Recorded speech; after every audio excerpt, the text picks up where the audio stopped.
No, 11, shouted Lucan. But it was too late. James tried to shoot his arm. And then, about to dash, I jumped sexily in front of the bull at 11. No, 111 yelled everyone, but it was too late. Suddenly everything went black. It's the end of the chapter!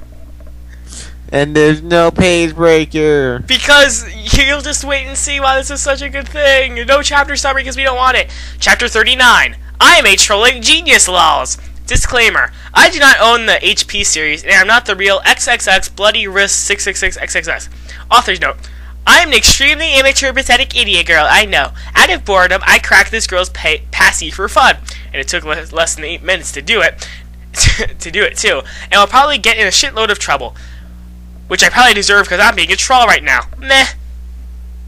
Yes, that's right. A hacker finished the story.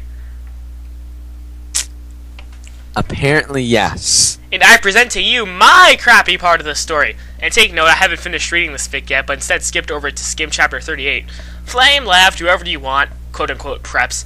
I, the American retail... Wait, maybe the spelling we write this time. I know! The hacker's amazing! I love you, hacker. I, the American retail-wearing British vampire Sue, coughed up blood. Satan kneeled down beside me. No! Don't die! I gave him a rueful smile. I'm sorry. It's something I had to do to fulfill my duty as the noble Gothic Mary Sue. Satan sobbed. I love you, Ebony. I love you too. I'll see you in hell. I mumbled, already finding my surroundings fading to black. Beloved Mary Smith suddenly popped into the room for no apparent reason. She frowned when she realized the room was oddly quiet, but at the sight of Ebony's lifeless body, she screamed. Her face became pale with horror. She screamed for the healers, Dumbledore, McGoogle, and every single Gothic person she could think of. Suddenly, a glow started to surround the body. I'd like to point out that this is spelled better and written better than all the chapters combined. Everything's actually spelled correctly. And there are adjectives. Suddenly, a glow started to surround the body of Ebony. Everyone stared in shock. Her body started to lift ever so slowly. Then, to everyone's shock, she started to incinerate. When everyone realized what was happening, they rushed over to try to rescue the body, but it was too late. The Sue became nothing more than a pile of ashes. A loud resounding of everyone bellowing, "No!" ... Exclamation point filled the room. A flash of white light from the ashes then started to bounce around the room. Everyone cowered in fear and were temporarily blinded. When it was all over, things changed. All the silly goth clothes dropped from everyone's bodies. Author note, I will refuse to explain how the hell that happened. And in their place, clothes the characters would normally wear in canon appeared on their bodies. Yay! Hogwarts clothes! When everyone got over the shock of becoming free of the gothic power, everyone cheered. Everyone started singing, "Ding dong, the Sue is dead, the Sue is dead, the Sue is dead. Ding dong, the wicked Sue is dead." Well, that is, until all the Harry Potter characters realized that the true implications of becoming more canon-like again. All the characters were supposed to be dead, fell to the floor, their bodies cold and lifeless. Harry and Voldemort started dueling. On the left side of the two, the battle of the light side and the dark side are reaching a climax. And, because the replacement author also likes to screw around with canon, Draco and Hermione fled the scene and got married. Page break. Meanwhile, down in hell, Ebony shed a single tear because of her current situation. A situation that would live on for all eternity. Or at least until the end of fanfiction time. She lost it all, but she knew she had to remain strong. Nothing would ever break her down.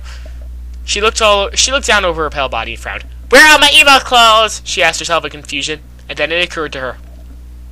For her shirt, she was wearing a bright pink polo with a seagull on the right or left, I can't remember, side. Below that, she was wearing a denim miniskirt with the destroyed look on it. Paired underneath that skirt were leggings with a little moose on the bottom. Oh! Yay! Then Ebony realized on her shoulder she was carrying a pretty bag with an eagle on it that said, "Live your life," written all over the bag. Ebony suppressed the urge to scream. Here she was, decked out in clothes prepped to the extreme, wearing Abercrombie and Fitch, American Eagle, and Hollister. You go, girl. Panicked, Ebony hastily tried to take off her Hollister polo, but underneath it there was another Hollister polo underneath it. Ebony frowned and she looked under her shirt. All she saw was a bra underneath. Dare I point out that it's from the Aerie line available at American Eagle? Ebony tried to remove the shirt again. But to her frustration, there was yet another polo to replace it. This is illogical. It does not make any sense, Ebony bellowed out into the air. She failed to see the irony in her statement, how hypocritical her words were, seeing as she was practically calling the kettle black here. Ebony slit her wrist and mumbled to herself, "Oh my god!" Slash and crapfic. Yay, it's over! Yay! Author's note. Oh yeah.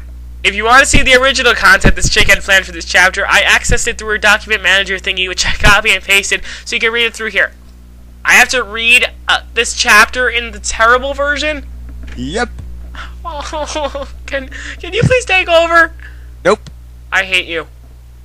This chapter is so long. Fine, I'll read it. Author's note. Shut the fuck up, you guys. You suck. No, I'll read it. I'll read it. I'll read it. I'll read Okay. it. I'll read it. Author's note. Sit the fuck up, preps. Get a lift. You suck. Oh, from. I missed the right letter. That's spelling already. It was such a long time ago.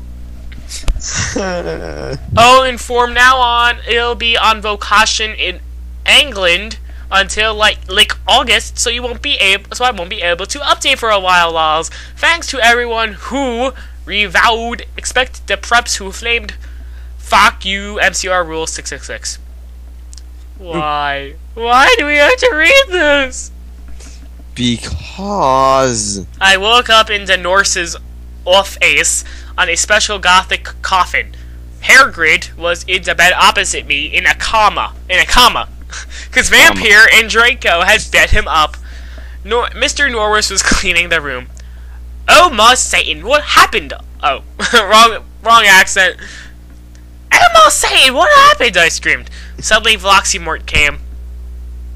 He looked less mean than usual. Get the fuck out, you fucking bastard! I yielded. Thou hast not killed a vampire yet. what time period are we in? I think the present.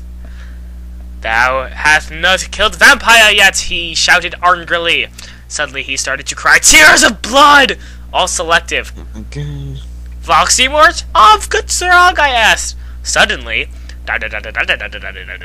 Lucian, Professor Sinister, and Sirius came. Bloody Mary and Vampire were with them. Everyone was holding black boxes. Voxymort disappeared. Oh my god. Ebony, you're alive! Screamed Vampire. I hugged him and Bloody Mary. What the fuck happened? I asked him. Oh my Satan, am I like dead now? I gasped. Enubby, you were almost shot, said Sirius, but the ballet could not kill you since you were from another time. Oh, I love this logic. But thanks anyway, said Lucian, holding his arm. I gasped. He had 2 arms! Wow. I cannot believe Vampire's dad shot you. I gasped. Well, to be honest, Snap was possessed by Snap. Snap was possessed by Snap back then. What? Said James. Yeah, he was a spy, Sirius said sadly. He was really a death dealer. And he was such a fucking poser, too! Exclamation point 11, said Lucian. He didn't really even know who GC were until I told him. Well, anyway, everyone's hearted to give me presents. I was opening a black box with red 666s. There was a DVD of Corpse's Bride in it. On it when I gasped. Mr. Norris looked up angrily because he hated goths. Oh. Hey, has anyone fucking seen Draco? I asked gothically. No, Draco told me he would, as a tree, would be watching Hose of Wax. Look it up, please. I will. Said Professor Trevorley. He doesn't know that you're better. Anyway, Norris said you could get up. Come on! 1. I got up suicidally. I'm guessing that it's hose as in from a boat of wax? I don't know.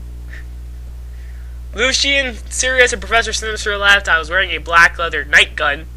Night gun! Under that, I had a sexy black leather bra trimmed with black lace with a matching thong that had black gothic girl on the butt and sexy fishnets that kind hooked up onto my thong. If you don't get the idea, message me and I'll tell you. Oh my god. Put on black fishnet top under the black MCR t-shirt, a black leather mini with a black lace and Congress shoes. I'm at the hospital's wing with Bleed Bloody Mary, Willow, and Vampire. Let's celebrate, gasped Willow. We can go see Hose of Wax with Draco, giggled Vampire. Let's go listen to GC and cut ourselves, 666. 11, said Hermione. We opened the conman room door sexily, and then I gasped.